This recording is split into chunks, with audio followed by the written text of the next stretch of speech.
Hello hi. അപ്പോൾ നമ്മളെ channel കണ്ട് ഇഷ്ടപ്പെട്ട ഒന്ന് സബ്സ്ക്രൈബ് ചെയ്ത് സപ്പോർട്ട് ചെയ്യണേ. ഇത് കഴിഞ്ഞ വെള്ളിയാഴ്ച എടുത്തു വെച്ച വീഡിയോ ആണ്.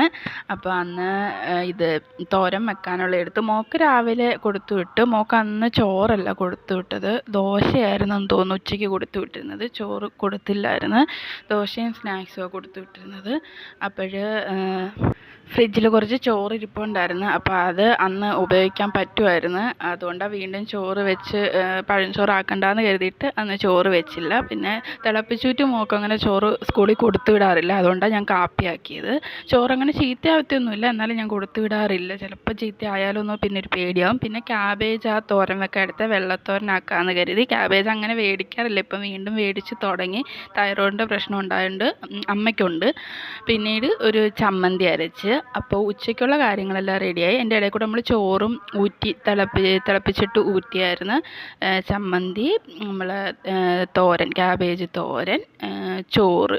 അന്ന് ഉച്ചയ്ക്കും രാത്രിയൊക്കെ ഇതൊക്കെ തന്നെയായിരുന്നു. നമുക്ക് രാത്രി വരെയും ഈ കറികളൊക്കെ തന്നെ മതിയായിരുന്നു. ഇത് തന്നെ ധാരാളം. രസം വെക്കണമെന്നുണ്ടായിരുന്നു, പിന്നീട് വിചാരിച്ച് നാളത്തേക്ക് രസമാക്കാമെന്ന് കരുതിയിട്ട്. ഇത്രയും ഉണ്ടല്ലോ, അപ്പോൾ ചമ്മന്തിയും രസവും കൂടെ ഉണ്ടെങ്കിൽ ഒന്നുകൂടി ഉഷാറായേനെ. പക്ഷേ രസം ഉണ്ടാക്കിയില്ല, പിറ്റേന്നാക്കാമെന്ന് കരുതി. പിന്നീട് അടുക്കളയെല്ലാം വൃത്തിയാക്കി, പക്ഷേ തറ തുടക്കുകയോ തൂത്തുവാരിയോ ഒന്നും ചെയ്തില്ലായിരുന്നു. എല്ലാം അടിച്ച് വാരി തൂത്ത് തുടയ്ക്കണം. അപ്പോൾ അതിനുള്ള വെള്ളം എടുത്ത് വെച്ച് എന്നിട്ട് എല്ലാം മാറ്റിയിട്ട് പെരെ ഒന്ന് അടിച്ച് വാരി ഇടാമെന്ന് കരുതി. തൂത്ത് നല്ലോണം ഇട്ടാൽ പെട്ടെന്ന് നമുക്ക് തുടച്ച് വാരി എടുക്കാൻ പറ്റും. ഇത് തുടച്ചതിന് ശേഷമുള്ള കാഴ്ചയാണ്. എല്ലായിടവും തൂത്ത് തുടച്ച് വൃത്തിയാക്കി. പിന്നീട് നമ്മൾ ചെടികൾക്കൊക്കെ വെള്ളം രാവിലെ കൊടുത്തില്ലായിരുന്നു, അങ്ങനെ അവർക്ക് വെള്ളമൊക്കെ കൊടുത്ത്. പൂവൊക്കെ വിരിഞ്ഞ് കുറേ ആയി, അതൊക്കെ ഇനി ഒന്ന് വെട്ടണം. മഴ ആയതുകൊണ്ട് വളം ഇട്ട് കൊടുക്കുന്നില്ല, ചിലപ്പോൾ ചെടി അഴുകിപ്പോവും.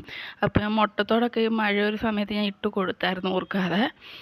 വേറെ കുഴപ്പങ്ങളൊന്നുമില്ല. ഇനിയിപ്പോൾ ഇവരെ വെട്ടി ഒന്ന് ലെവലാക്കി നിർത്തണം. വെട്ടി നല്ല നല്ല കമ്പുകളുണ്ട് വെട്ടുമ്പോൾ, പക്ഷേ വെക്കാനായിട്ട് ചട്ടിയും ഇല്ല മണ്ണും ഇല്ല. അതും കൂടെ കൊണ്ടാണ് ഞാൻ ഇങ്ങനെ വെട്ടാതെ പിടിച്ചു വെച്ചേക്കുന്നത്. പക്ഷേ വെട്ടിയില്ലെങ്കിൽ ചെടി നശിച്ചു പോവും. അങ്ങനെ അതെല്ലാം കഴിഞ്ഞിട്ട് പിന്നെ ഉച്ച തിരിഞ്ഞു.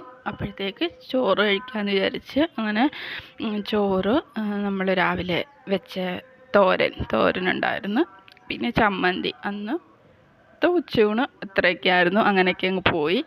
പിന്നീട് ഇനി വൈകുന്നേരം നമുക്ക് അമ്പലത്തിലൊക്കെ പോകാനുണ്ട്. അങ്ങനെ പിന്നെ മോളെ വെയിറ്റ് ചെയ്തിരിക്കുക അതായിരുന്നു. അപ്പോൾ അങ്ങനെ അവൾ വരുന്നതിന് മുന്നേ ചായയൊക്കെ ഇട്ട് വെച്ചു, ചായയൊക്കെ കൊടുത്ത്. അങ്ങനെ 3:30 ആയപ്പോഴത്തേക്ക് താരം വന്ന്. അപ്പോൾ അന്നായിരുന്നു അവർക്ക് ഫ്രൂട്ട്സ് ഡേ. അപ്പോൾ അവർക്ക് ഇങ്ങനെ തലയിൽ വെക്കാനൊരു ഇതൊക്കെ കൊടുത്തായിരുന്നു, അതൊക്കെ കൊണ്ടുവന്ന്. ഇങ്ങനെ കിട്ടുന്ന സാധനങ്ങളെല്ലാം ഞാൻ അവളെ ചേർത്തപ്പം മുതലുള്ള സാധനങ്ങൾ ഞാൻ ഇങ്ങനെ സൂക്ഷിച്ച് വെക്കുന്നുണ്ട്. കുറച്ചുകൂടെ വലുതാകുമ്പോൾ അവളെ എടുത്ത് കാണിക്കുമ്പം അവൾക്ക് ഭയങ്കര സന്തോഷമല്ലേ. അങ്ങനെ ഞാൻ അങ്ങനെ സൂക്ഷിച്ച് വെക്കാറുണ്ട്. എല്ലാവരും സൂക്ഷിച്ച് വെക്കാറുണ്ട്, ഞാൻ ഒരു പേനയാണെങ്കിൽ കൂടി ഞാൻ സൂക്ഷിച്ച് വെക്കാറുണ്ട്. അങ്ങനെ നമ്മൾ ആദ്യം കാവിൽ പോയി, കാവിൽ തൊഴുതിറങ്ങിയിട്ട് പിന്നെ ഇത് ശിവക്ഷേത്രമാണ്. കാവിൽ മാടനപ്പൂപ്പനാണ്, അവിടെ പോയിട്ട് പിന്നെ ശിവക്ഷേത്രത്തിലും പോയിട്ട് തിരിച്ച് നമ്മൾ മൂന്നാംകുറ്റി വന്നു. ഇത് നമ്മളെ ചാത്തനാംകുളത്തുള്ള അമ്പലമായിരുന്നു, ഇത് നമ്മുടെ മൂന്നാംകുറ്റിയിലുള്ള അമ്പലം. ഇത് ദേവീക്ഷേത്രമാണ്. അപ്പോൾ അവിടെയും കൂടെ കയറിയേക്കാമെന്ന് വിചാരിച്ചു. അങ്ങനെ വെള്ളിയാഴ്ച 3 അമ്പലത്തിലും പോയി. ഈ അമ്പലം നമ്മൾ വീഡിയോയിലൊക്കെ കണ്ടിട്ടുണ്ട്, നമ്മൾ കാണിച്ചിട്ടുണ്ട് തുടക്കത്തിലൊക്കെ. അങ്ങനെ അമ്പലത്തിലേക്ക് കയറി നല്ലോണം പ്രാർത്ഥിച്ച്. നേരത്തെ പോയതുകൊണ്ട് തിരക്ക് കുറവായിരുന്നു, അതുകൊണ്ട് സമാധാനത്തിൽ നിന്ന് തൊഴുത് ഇറങ്ങാനൊക്കെ പറ്റി. അങ്ങനെ അതെല്ലാം കഴിഞ്ഞ് നേരെ തിരിച്ച് വീട്ടിലോട്ട് വന്ന്. അങ്ങനെ കുഞ്ഞിന് ചോറ് കൊടുത്ത് അവൾ അവിടെ ഇരുന്ന് കഴിക്കുന്നു. നമുക്ക് വേറെ കുറച്ച് പണിയുണ്ടായിരുന്നു, പാക്കിങ്. അപ്പോൾ ഞങ്ങൾ 2 ദിവസമല്ല, ശനിയാഴ്ച പോയിട്ട് തിങ്കളാഴ്ച തിരിച്ച് കൊല്ലത്തെത്തും. വേളാങ്കണ്ണി മോക്കൊരു നേർച്ച ഉണ്ടായിരുന്നു, അപ്പോൾ വേളാങ്കണ്ണി പോകാനായിട്ടുള്ള സാധനങ്ങളെല്ലാം അടുക്കി പെറുക്കി വെച്ച്. ശനിയാഴ്ച വൈകുന്നേരമായിരുന്നു നമുക്ക് ട്രെയിനുള്ളത്. ഞായറാഴ്ച വെളുപ്പിനെ അവിടെ എത്തും. ഞായറാഴ്ച പള്ളിയിൽ പോയിട്ട് ഞായറാഴ്ച വൈകിട്ട് 6:30 അവിടുന്ന് ട്രെയിൻ. തിങ്കളാഴ്ച രാവിലെ 8:30 കൊല്ലത്തെത്തും.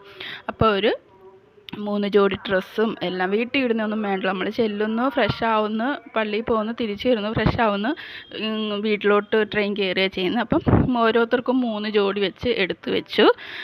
പിന്നെ മാസ്ക്, മരുന്ന്, കുഞ്ഞിൻ്റെ മരുന്ന്, മാസ്ക്, അവളുടെ ടവല്, കാര്യങ്ങൾ എല്ലാം. അവളുടെ ഒരു സാധനങ്ങളും മറക്കാറില്ല. അവൾക്ക് വേണ്ടി മാത്രം ഒരു 2 ജോഡി വീട്ടിൽ ഇടുന്നതും കൂടെ എടുത്തു. പക്ഷേ അത് ഇടേണ്ടി വന്നില്ല.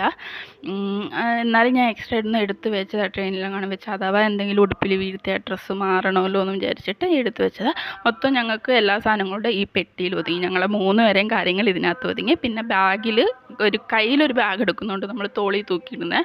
അതിനകത്ത് നിറയെ വെള്ളമായിരുന്നു. കാരണം അവിടുത്തെ വെള്ളം നമുക്ക് പറ്റിയെന്ന് വരില്ല, പ്രത്യേകിച്ച് എനിക്ക്. പിന്നെയും ചേച്ചി അമ്മയൊക്കെ പിന്നെ അഡ്ജസ്റ്റ് ചെയ്യും, എനിക്ക് പറ്റത്തില്ല. അതുകൊണ്ട് ബാഗ് നിറയെ വെള്ളമായിരുന്നു. ഇതിൻ്റെ ഡീറ്റെയിൽ ആയിട്ടുള്ള വീഡിയോ അടുത്ത വ്ളോഗിൽ ഇടുന്നുണ്ട്. അപ്പോൾ